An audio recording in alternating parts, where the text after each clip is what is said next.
The morning after Alino's death brought scenes that no one in Burkina Faso's government had anticipated.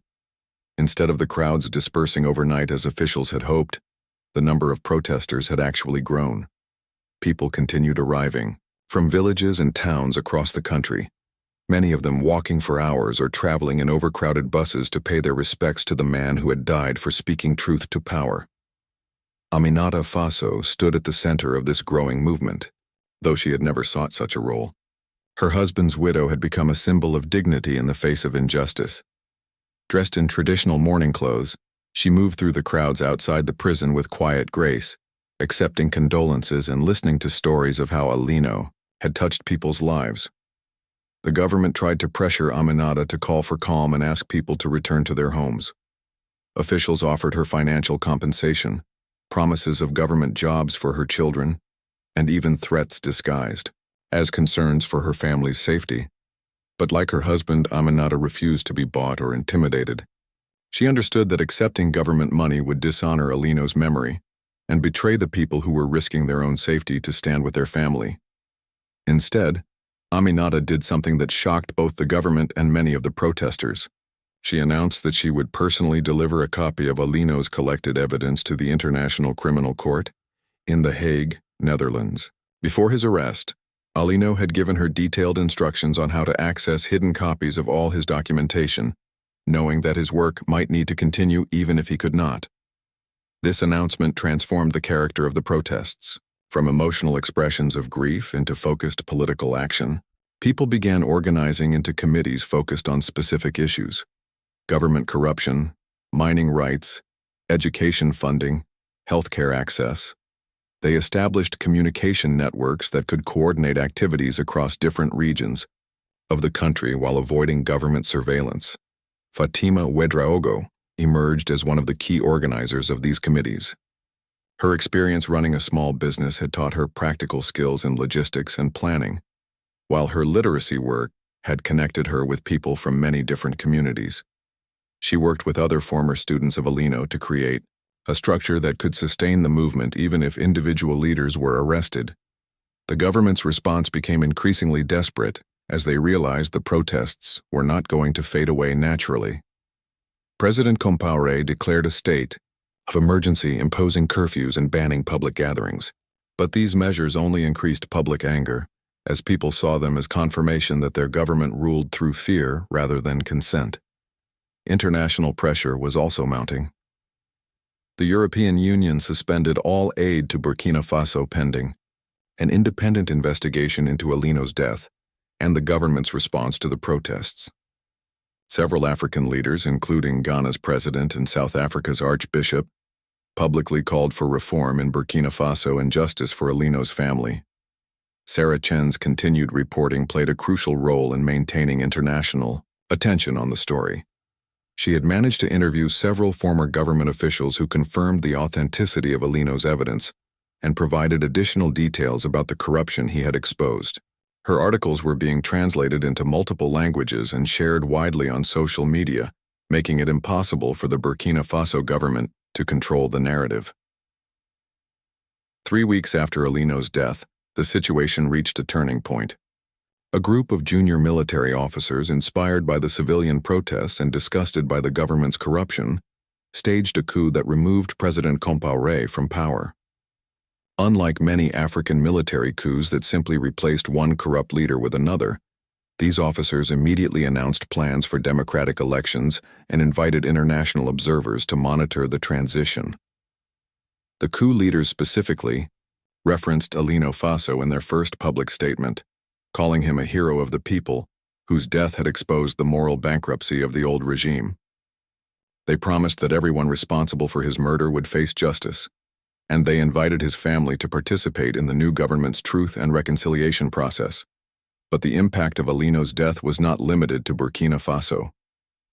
Across West Africa, protesters began organizing similar movements demanding accountability from their own governments. In Mali, students organized strikes demanding investigation of mining contracts that had enriched government officials while leaving local communities impoverished. In Senegal, Teachers boycotted classes to protest the diversion of education funds to personal accounts of education ministry officials. The movement that had started with one man documenting corruption in his own country had become a regional phenomenon. Protesters in different countries began coordinating their activities, sharing strategies and supporting each other's demands for reform. They called themselves the Alino movement, using his name as a symbol of the courage needed to confront corrupt power. Nigerian activists organized a continental conference in Lagos, bringing together representatives from protest movements across Africa. They established the African Network for Transparency and Accountability, with the goal of supporting anti-corruption efforts throughout the continent. Alino Faso was invited as the keynote speaker, and her address became one of the most widely viewed political speeches in recent African history.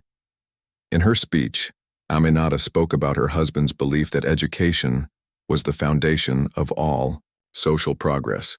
She challenged African leaders to live up to the hopes of their people rather than enriching themselves at public expense.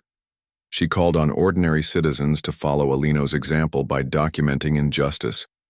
Alino placed his hand on Father Marcel's weathered arm and spoke with quiet determination.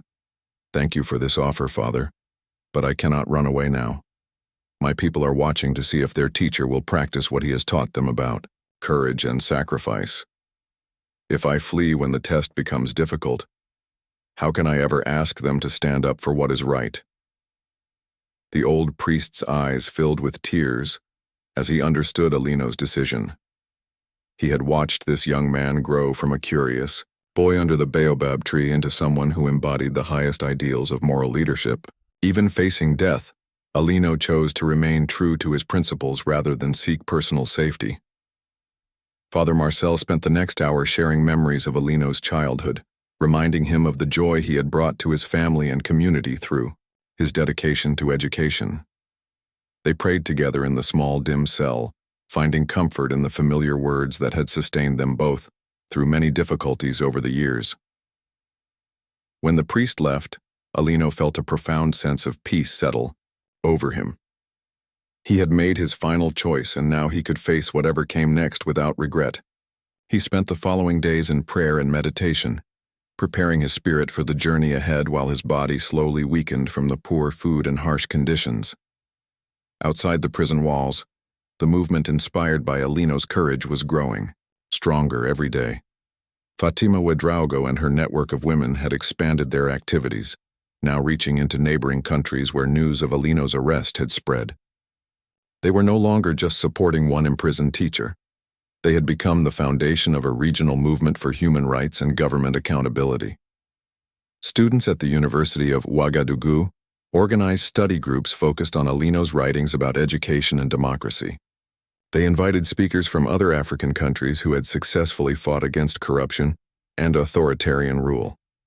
The government tried to shut down these activities, but the students were clever about organizing, using coded language, and secret meeting places to avoid detection. Even more significant was the response from other West African countries. Activists in Ghana, Senegal, and Mali recognized that the issues Alino had exposed in Burkina Faso existed in their own nations as well. They began organizing solidarity movements, holding vigils for Alino while also drawing attention to corruption and human rights abuses in their own governments. Sarah Chen continued her investigative reporting, working with other journalists to verify and expand on the evidence Alino had collected. Their collaborative investigation revealed a web of corruption that extended far beyond Burkina Faso, involving international mining companies, arms dealers, and government officials across multiple countries. The story was becoming too big for any single government to contain through intimidation or censorship. 2 weeks after Alino's arrest, Colonel Traoré faced increasing pressure from his superiors to resolve the situation. The international attention was damaging Burkina Faso's relationships with donor countries and making it difficult to secure new investment deals. Several European governments had quietly suspended aid programs pending investigation of the human rights allegations. The colonel decided to make one final attempt to convince Alino to cooperate. He arranged for a meeting in the prison, bringing with him photographs of Alino's wife and children going about their daily activities. The message was clear: cooperate, or your family will suffer the consequences of your stubbornness. But the colonel had underestimated how much Alino had changed during his time in prison. The days of solitude and reflection had stripped away his last fears about personal consequences. He had found a spiritual strength that made him immune to threats and bargaining. When the colonel showed him the photographs, Alino studied them carefully, smiling at images of his children playing and his wife working in her textile shop. Then he looked up at the colonel with genuine pity in his eyes. "You think these pictures frighten me?" he said. "But they only remind me of why I must not give in to you. What kind of world am I leaving for my children if I teach them that powerful people can silence truth through fear?" The colonel left the prison that day knowing that Alino would never break, but he also faced a terrible dilemma. Keeping Alino alive meant dealing with endless international pressure and growing domestic unrest. Killing him would create a martyr whose death could inspire even more opposition to the government. Either choice carried enormous risks. The decision was ultimately made by forces beyond the colonel's control. President Compaoré had grown tired of the international embarrassment caused by one schoolteacher's stubborn integrity. He issued a direct order that was communicated through carefully chosen intermediaries. Alino Faso was to die, but it had to look like an accident or natural causes. On a Thursday evening in late November, guards found Alino unconscious in his cell. They claimed he had suffered a heart attack, though he was only 62 years old and had been in good health before his arrest. He was rushed to a government hospital where doctors pronounced him dead upon arrival, citing cardiac failure brought on by stress and poor health. The official death certificate listed natural causes, but the timing was too convenient to be believable. International medical experts who reviewed the case noted that healthy men of Alino's age rarely died of sudden heart failure, especially when they had shown no previous symptoms of heart disease. The lack of an independent autopsy only fueled suspicions that he had been murdered. News of Alino's death spread rapidly through social media and text messages, reaching his supporters before the government could craft an official narrative. Within hours, crowds began gathering at the prison gates, at government buildings, and in public squares across Ouagadougou. What started as spontaneous expressions of grief quickly evolved into something much more powerful. Fatima Ouedraogo was among the first to reach the prison, arriving with dozens of other women from Alino's literacy program. They brought candles and flowers, creating an impromptu memorial outside the gates.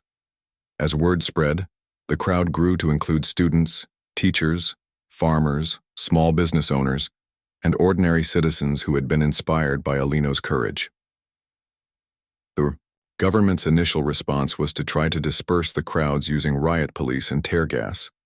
But this only inflamed the situation, as images of police attacking mourners spread across social media.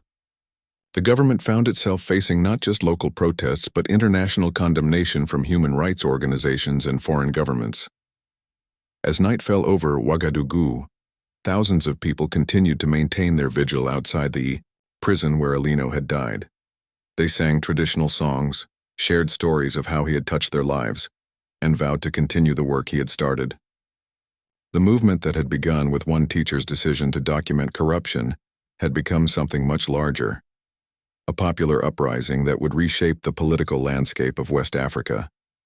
What none of the mourners could have imagined that night was how far Alino's influence would ultimately reach, or how his death would trigger a chain of events that would topple governments and inspire a new generation of African leaders committed to transparency and human rights. The teacher who had started by helping people learn to read had given them something even more valuable: the knowledge that ordinary citizens had the power to change their world. Alino looked directly into Colonel Traoré's eyes as he delivered his answer. His voice was steady despite the exhaustion from the all-night interrogation. "I cannot betray the people who trusted me with their truth," he said simply. "If that makes me a traitor to this government, then I accept that label with pride."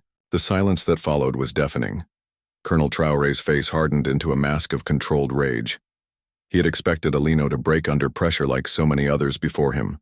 The offer of freedom in exchange for cooperation was usually irresistible to men who had families to protect and lives to live. But Alino was different, and that made him extremely dangerous. The colonel stood up abruptly, gathering the documents from Alino's satchel. As he walked toward the door, he paused and spoke without turning around. "You have made a very foolish choice, Teacher Alino. I hope your principles provide comfort to your family when they need it most." The threat was clear, and it chilled Alino to his core. Left alone in the interrogation room, Alino tried to process what would happen next. He had crossed a line from which there was no return. By refusing to cooperate, he had essentially signed his own death warrant. The government couldn't afford to let him live with the knowledge he possessed, especially now that they knew he would never stop fighting to expose their crimes. But even as fear gripped his heart, Alino felt a strange sense of peace. Throughout his life, he had watched too many good people compromise their values bit by bit until they became part of the very system they once opposed. He had seen teachers accept bribes to pass failing students, doctors demand payment from dying patients, and judges sell verdicts to the highest bidder. The slow erosion of integrity had weakened his country more than any foreign enemy ever could. At least he would not be adding his name to that long list of compromised souls. His children might grow up without a father, but they would never have to feel ashamed of the choices he had made. That thought gave him strength as he waited for whatever would come next. Meanwhile, across the city, Sarah Chen was making frantic phone calls from her hotel room. She had witnessed Alino's arrest and immediately contacted her news agency, human rights organizations, and diplomatic contacts. The international pressure was already beginning to build, with journalists and activists demanding information about Alino's whereabouts and condition. Sarah had been working as a foreign correspondent for 8 years, covering conflicts and human rights abuses across 3 continents. She had seen many brave people pay terrible prices for standing up to corrupt governments, but something about Alino's case felt different. During their brief communications before his arrest, she had sensed not just courage, but a deep moral clarity that reminded her why she had chosen journalism as her profession. The story she filed that morning would eventually reach millions of readers around the world. She wrote about the man who had spent his life educating his people about their rights, who had documented the suffering caused by government corruption, and who had chosen principle over survival when forced to make an impossible choice. She painted a picture of someone whose quiet heroism stood in stark contrast to the violent corruption of those who held power over him. Back in his village, news of Alino's arrest spread quickly through the network of people he had taught and inspired. Over the years, Aminata, his wife, found herself surrounded by friends and neighbors offering support, but she could see the fear in their eyes too. Everyone understood that speaking out about Alino's situation could put their own families at risk. Despite the danger, some of Alino's former students began organizing. They created small groups that met in secret, sharing information and planning ways to keep his message alive. They printed flyers with his photograph and copies of his writings about education and human rights. They organized prayer vigils and peaceful gatherings, always careful to avoid direct confrontation with government forces. One of these students was Fatima Ouedraogo, a young woman who had learned to read in Alino's literacy classes 5 years earlier. Before meeting him, she had been trapped in an abusive marriage with no means of escape. Learning to read had opened doors for her. She had started a small business, left her abusive husband, and was now studying to become a nurse. She felt she owed her freedom to Alino's patient teaching and refused to let his sacrifice be in vain. Fatima reached out to other women who had been in her classes, and together they formed a network that would prove crucial in the coming weeks. They used their connections in markets, schools, and churches to spread information about Alino's situation. Because women were often overlooked by government surveillance, they could move through communities more freely than men, carrying messages and organizing support. 3 days after his arrest, Alino was moved from the detention center to a prison on the outskirts of the capital. The official charge was inciting civil unrest and collaborating with foreign agents to destabilize national security. The maximum penalty for these charges was death, though the government typically preferred to let political prisoners disappear quietly, rather than create martyrs through public executions.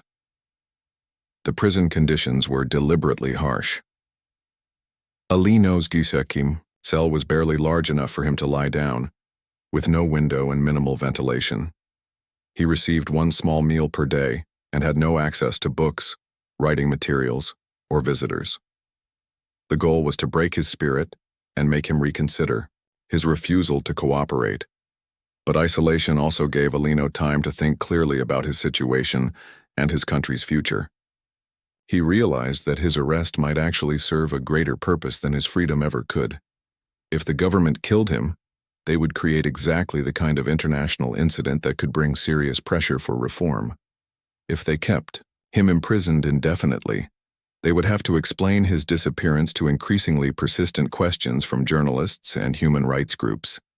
Either way, his case was drawing attention to the broader problems in Burkina Faso that he had spent years documenting. International news outlets were beginning to investigate the claims in his leaked documents. Foreign governments were asking uncomfortable questions about their relationships with Burkina Faso's leadership. The corruption that had thrived in darkness was finally being exposed to the light. On his 7th day in prison, Alino received an unexpected visitor. Father Marcel, the missionary who had first encouraged his education decades earlier, had somehow obtained permission to see him. The old priest looked frail and worried, but his eyes still held the same kindness that Alino remembered from his childhood. Father Marcel brought news from the outside world. He told Alino that his story had reached international headlines, that human rights organizations were demanding his release, and that pressure was building on the government from multiple directions. But he also brought darker news. Government agents had been asking questions about Alino's family and supporters, and there were rumors of plans to arrest others connected to his activities. The priest offered to help arrange Alino's escape from prison, explaining that he had contacts who could get him out of the country to safety. It would mean leaving everything behind, his family, his work, his homeland. But it would also mean staying alive to continue the fight from exile. As Father Marcel spoke, Alino felt torn between hope and despair. The opportunity for freedom was tempting, especially knowing that his death would bring terrible suffering to his wife and children. But he also understood that running away now would undermine everything he had worked for. His credibility as a voice for his people depended on his willingness to face the same risks and consequences they faced every day. The decision Alino made during that prison visit would determine not only his own fate, but the future of the growing movement that had formed around his arrest. As he looked into the face of the man who had first taught him to believe in the power of education and moral courage, Alino knew what he had to do. The morning sun cast long shadows across the bustling marketplace in Ouagadougou, Burkina Faso's capital city. Alino Faso moved through the crowded streets with purpose, his weathered hands gripping a worn leather satchel containing documents that would change everything. At 62 years old, Alino had spent most of his life watching his beloved country struggle under corrupt leadership. But today felt different. Today, he carried hope. Alino wasn't born into privilege or power. His father had been a simple farmer who grew millet and sorghum on a small plot of land outside the city. His mother sold vegetables in the local market, counting every franc to feed their family of 8 children. Alino was the 3rd child, and from an early age, he showed an unusual interest in books and learning. While his brothers helped in the fields, Alino would sit under the baobab tree, reading whatever materials he could find. The young boy's hunger for knowledge caught the attention of Father Marcel, a French missionary who ran a small school in their village. Father Marcel saw something special in Alino's curious eyes and convinced his parents to let the boy continue his education. It wasn't an easy decision for a family that needed every hand to work, but somehow they managed. Years passed and Alino excelled in his studies. He learned to speak French fluently, mastered mathematics, and developed a deep understanding of politics and governance. But more importantly, he never forgot where he came from. Every evening he would return to his family's modest home, sharing what he learned with his younger siblings and helping his parents with their daily struggles. When Alino turned 25, he made a decision that would shape the rest of his life. Instead of seeking opportunities in France or other wealthy countries like many educated young Africans, He chose to stay in Burkina Faso. He wanted to use his education to help his people, to fight against the poverty and corruption that kept his country trapped in endless cycles of suffering. He started small, organizing literacy classes in his village. Every Saturday, farmers, market vendors, and young mothers would gather under the same baobab tree where Alino had first discovered his love for learning. He taught them to read and write, but more importantly, he taught them about their rights as citizens. He explained how governments should work, how leaders should serve their people, and how ordinary citizens could demand better from those in power. Word of Alino's work spread quickly throughout the region. Soon, people were traveling from distant villages to attend his sessions. They called him Teacher Alino, though he had never received formal teaching credentials. What he had was something more valuable: genuine care for his people and an unwavering belief that education could transform their lives. As his influence grew, Alino began to notice something troubling. The more he educated people about their rights, the more they realized how badly they were being treated by their government. Burkina Faso's leaders were stealing money meant for schools and hospitals. They were selling the country's natural resources to foreign companies while their own people remained poor. They were using violence to silence anyone who dared to speak out. Alino knew he had to do something more than just teach reading and writing. He started documenting the corruption he witnessed, carefully recording instances of government theft and abuse. He interviewed families whose children had died because there was no medicine in the hospitals. He spoke with farmers whose land had been taken away without compensation. He listened to young people who had no jobs despite having university degrees.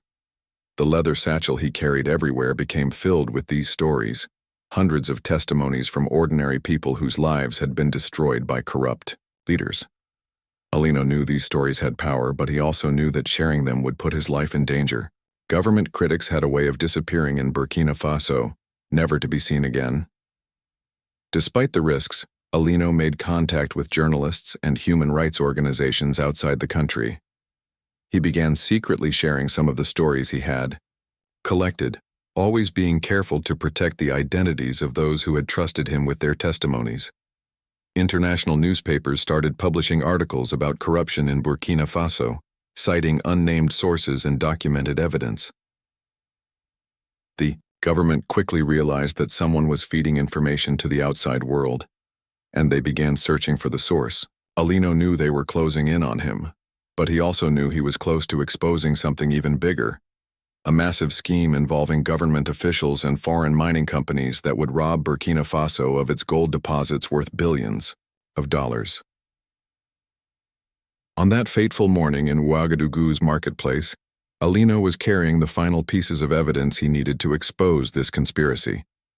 He had arranged to meet with Sarah Chen, a Chinese-American journalist who worked for an international news agency. Sarah had been investigating corruption in West Africa for years, and she had the connections and resources to ensure Alino's evidence would reach the right people. As Alino made his way through the crowded market, he felt a mix of excitement and fear. He knew that once he handed over these documents, there would be no turning back. The government would know he was responsible for the leaks, and his life would never be the same. But he also knew that staying silent was no longer an option. Too many people were suffering while a few corrupt leaders grew rich from their misery. The marketplace was alive with the sounds and smells of daily commerce. Vendors called out prices for tomatoes, onions, and spices. Children ran between the stalls, laughing and playing games. Women balanced large baskets on their heads with practiced ease. It was a scene Alino had witnessed thousands of times throughout his life, yet today it felt different. Today, everything felt precious and fragile, as if he was seeing his homeland for the last time. As he approached the agreed meeting spot near the fabric vendors, Alino noticed something was wrong. There were too many men in clean shirts and sunglasses scattered throughout the area, trying too hard to look like ordinary shoppers. His heart began to race as he realized he had walked into a trap. Someone had betrayed him, and now government agents were closing in from all sides. Alino's mind raced as he recognized the danger surrounding him. The men in sunglasses were closing in slowly, trying not to cause panic among the innocent market vendors and shoppers. He clutched his leather satchel tighter, knowing that the documents inside could either save his country or cost him his life, perhaps both. Without making any sudden movements, Alino began walking toward a different section of the market, hoping to lose himself in the crowd. His heart pounded so loudly he was sure others could hear it, but he forced himself to maintain a calm appearance. He had spent years preparing for this moment, knowing it would eventually come. As he moved through the maze of market stalls, Alino's thoughts turned to his family. His wife, Aminata, was at home preparing lunch for their 3 children. She knew about his work, but not about the specific dangers he faced every day. He had kept the worst details from her, not wanting to burden her with constant worry. Now, he wondered if that had been a mistake. If something happened to him today, would she understand why he had risked everything? Suddenly, a strong hand grabbed his shoulder. Alino turned to see one of the government agents, a tall man with cold eyes and a slight smile. The agent didn't say anything, just nodded toward a black sedan parked at the edge of the market. Alino knew he had no choice but to comply. Any resistance would only endanger the innocent people around him. As they walked toward the car, Alino noticed Sarah Chen standing near a fruit vendor about 50 meters away. She had been watching the entire scene unfold, her journalist's instincts telling her something was terribly wrong. Their eyes met for just a moment, and Alino gave an almost imperceptible shake of his head. He didn't want her to try to help him or follow the car. That would only put her in danger too. The drive to the government detention center took 20 minutes, but it felt like hours. Alino sat between 2 agents in the back seat, his satchel now in the hands of the man who had initially grabbed him. Through the car window he watched familiar neighborhoods pass by, the school where he had learned to read, the clinic where his youngest daughter had been born, the small restaurant where he and Aminata had shared their first meal together. As teenagers, the detention center was a grim concrete building on the outskirts of the city. Alino had heard stories about this place from other activists and journalists who had been questioned by the government. Some had been released after a few days of interrogation. Others had never been seen again. As they led him inside, Alino tried to prepare himself mentally for whatever was about to happen. The interrogation room was small and windowless, with just a metal table and 2 chairs. A single fluorescent bulb buzzed overhead, casting harsh shadows on the concrete walls. They left Alino alone for what felt like several hours, though without a watch or any way to track time, he couldn't be sure. This was a psychological tactic he had read about, isolation and uncertainty designed to break down a person's mental defenses. When the door finally opened, 3 men entered. The first was Colonel Bakari Traoré, head of the government's Internal Security Division. Alino recognized him from newspaper photos, though the man looked older and more tired in person. The second was a younger officer who carried a recording device. The third man wore civilian clothes and introduced himself as Dr. Mensah, a psychologist. Colonel Traoré sat across from Alino and opened the leather satchel on the table between them. He began removing documents one by one, examining each page with exaggerated care. The silence stretched on uncomfortably as he read through testimonies, financial records, and correspondence that Alino had spent months collecting. Finally, the colonel spoke. His voice was surprisingly soft, almost gentle. He asked Alino about his family, his education, his work as a teacher.